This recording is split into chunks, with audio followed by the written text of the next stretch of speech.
मगरबी बंगाल में वक्फ एक्ट के खिलाफ जारी एहतजाज थमने का नाम नहीं ले रहा है। मुर्शिदाबाद जिले में जारी पुरतशद्दुद मुजाहिरों में 3 लोगों की मौत हो गई। इसमें बाप बेटा भी शामिल है।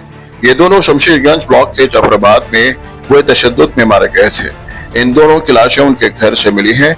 उनके जिस्म पर चाकू के कई जख्म पाए गए हैं। मुर्शिदाबाद के तशद्दुद ज़दा इलाकों में मरकजी फोर्सेज की तैनाती के अहकामात जारी तशद्दुद को देखते हुए कोलकाता हाईकोर्ट ने बड़ा हुक्म दिया है। हाईकोर्ट ने मुर्शिदाबाद के तशद्दुद ज़दा इलाकों में मरकजी फोर्सेज की तैनाती का हुक्म दिया है। मालूम हुआ है कि बीजेपी के लीडर ने हाईकोर्ट से मुर्शिदाबाद में मरकजी फोर्सेज की तैनाती का मुतालबा किया था। उनके मुतालबे को रियासती हुकूमत ने गैर जरूरी करार दिया है, लेकिन हाईकोर्ट के जस्टिस सोमन सेन और जस्टिस राजा बासो चौधरी के डबल बेंच ने मुर्शिदाबाद के जंगीपुर में मरकजी फोर्सेज की तैनाती का हुक्म दिया है।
आगे